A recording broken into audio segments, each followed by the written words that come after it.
Dewan Dakwah Islamiyah Indonesia Kota Bukit Tinggi menyelenggarakan silaturahmi Idul Fitri 1446 Hijriah di Aula Haji Muhammad Daud Datuk Palimukayo di Komplek IRC Bukit Tinggi, Jumat 18 April 2025. Tanpa hadir anggota Majelis Syuro, Dewan Pakar, Pengurus Dewan Dakwah, dan sayap organisasi pemuda Dewan Dakwah, Muslimat Dewan Dakwah. Acara dimulai dengan pembacaan wahyu ilahi oleh Ustadz Dr. Fahmi Samiran, LC, Master Agama. واعتصموا بحبل الله جميعا ولا تفرقوا واذكروا نعمة الله عليكم كنتم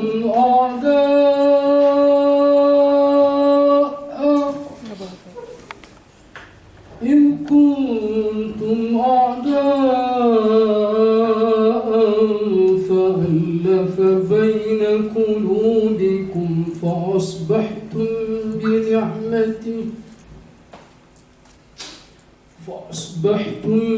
بنعمته إخوانا وكنتم على شفا حفرة. Acara dilanjutkan dengan pembacaan doa oleh Ustadz Embut Raffles, Sarina Hukum Islam.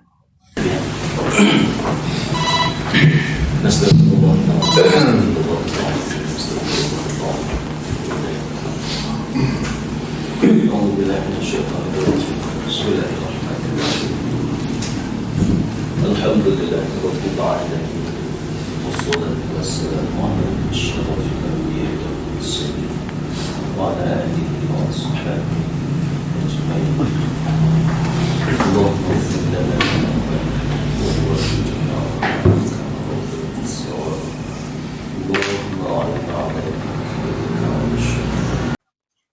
Berikutnya, deklarasi pembukaan Institut Quranik Dewan Dakwah Kota Bukit Tinggi yang disampaikan oleh Bapak Dr. Andus Munadi, MSI. Surat Al-Muzammil ayat 4. Batil Quran tertila, bacalah Al-Quran itu dengan tartil. Jadi artinya dengan bacaan yang benar, dengan hukum tajwid dan tahsil yang benar. Nah, kemudian daripada itu melihat fenomena perkembangan sekarang ini, terutama generasi muda kita yang semakin jauh dengan Al-Quran, lebih banyak di get-get daripada di depan Al-Quran. Itu mungkin kalau kita adakan penelitian, mungkin sedikit kali yang masih bisa membaca Al-Quran dengan tartil. Nah, kemudian yang kedua, bahwa ada satu fenomena tingkat budaya. Kalau kata Quran itu sudah menjadi syiar Islam yang kuat, khususnya untuk di Kota Bukit Tinggi ini.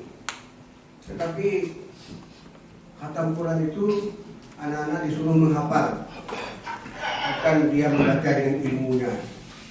Jadi kalau ada apa, itu khatam mereka. Setelah itu ada juga semacam gagal paham.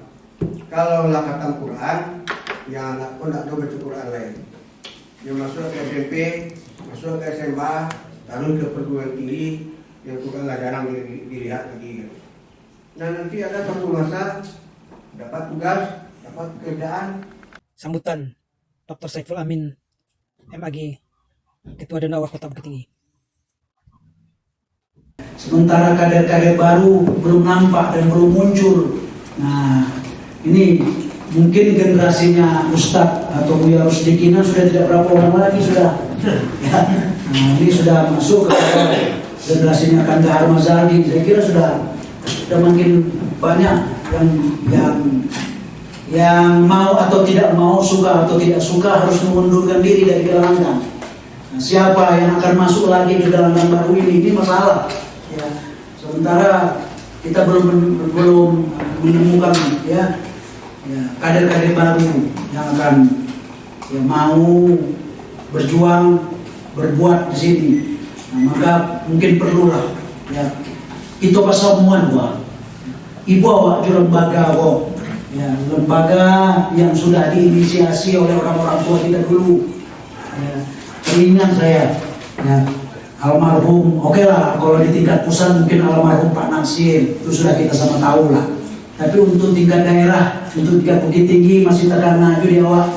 Ya Ambo, mungkin Ustadz Metri Adijo tahu ya tahun-tahun 80-an kita masih sering bertemu di sini kita masih berjumpa ya dengan Buya Datuk Tan Kabasaran ya kan, dengan Buya Munir Zakaria, itu tokoh-tokoh kita dulu di sini ya. Nah, kemudian ya yang di atas dari itu, walaupun mungkin kalau saya secara pribadi tidak sempat akrab ya, bertemu ada tapi akrab tidak ya, mendengarkan fitwah dan nasihatnya pernah ya Buya Datuk Palimukayo ya kan yang di atas itu ya. Tapi kalau dengan Buya Munir tidak sempat ya, seperti anak dan orang tua. Kemudian Buya Datuk Tan Kabasaran, Buya Jufri, ada beberapa dulu. Buya Jufri malah tinggal di sini ya, tinggal di sini. Bukan hanya yang tinggalnya malah di Dewan Dakwah. Waktu itu masjid kita masih masjid kecil, masih kayu di situ. Belum sebagus ini masjid ini. Kantor ini belum seperti ini lah. Tapi ya kita jujur juga mengatakan walaupun kantornya masih kayu, tapi banyak yang dibuat dan dilakukan pada masa itu. Ya banyak ya, terutama terkait dengan dai di daerah pedesaan, daerah pedalaman. Jadi itulah yang mungkin bisa kita sampaikan dalam kesempatan ini. Sambutan Dr. Hamad Zaldi, Spesialis Bedah, Ketua Dewan Pakar Dewan Dakwah Bukit Tinggi. Bahkan begitu orang masuk ke rumah sakit awak itu, Amo pun menyampaikan bahwa Pak Natsir itu mendirikan rumah sakit bukan hanya untuk cari uang, bukan hanya untuk hal-hal duniawi, tapi betul-betul Pak Natsir itu mendirikan YASI adalah untuk umat. Salah satu yang didirikan dulu adalah Dewan Dakwah Sumatera Barat, Dewan Dakwah Indonesia. Kemudian Dewan Dakwah itu mendirikan YASI, Rumah Sakit Islam Sumatera Barat. YASI itu kini telah mencapai 7 rumah sakit di Sumatera Barat. Bahkan mungkin kalau memang pengurus YASI-nya bagus, nanti akan yang kembang dulu di beberapa kabupaten kota yang ada di Sumatera Barat. Itu yang mau sampaikan. Nah, kemudian khusus untuk kita di Dewan Dakwah Bukit Tinggi, sebenarnya Dewan Dakwah Bukit Tinggi itu adalah standar untuk Dewan Dakwah Sumatera Barat. Kalau Dewan Dakwah Sumatera Barat itu maju, biasanya yang maju itu Bukit Tinggi. Ya kebetulan Rambo mungkin sangat senior ya. Sebelum ada kantor Aiko, kita berkantor di FIP itu, FIP YASI itu. Kemudian barulah dibangun masjid itu dan diberikan kantor dan dakwah di Siko. Antara perkembangan kantor dan dakwah di Siko, kalau kita lihat kini, Amo sangat bahagia. Sebab dulu kantor awak itu tidak sehebat itu. Kini sangat hebat dengan fasilitas yang lengkap, sangat luas. Tapi yang kita harapkan, marilah kita bersatu kembali menggerakkan kegiatan yang dibuat oleh Pak Natsir. Mari kita bersatu. Beliau bapak awak ya, walaupun umurlah sekian, tapi tetap bergerak, menggerakkan Dewan Dakwah Iko ya. Walaupun gerakan yang kecil, tapi kalau sungguh-sungguh insya Allah bisa berhasil. Kalau besar, kalau sungguh-sungguh pun alhamdulillah nanti akan berhasil. Diskusi masukan untuk Dewan Dakwah ke depan mensinergiskan potensi dakwah dari berbagai latar belakang profesi dan pendidikan dalam menunjang kegiatan dakwah untuk umat.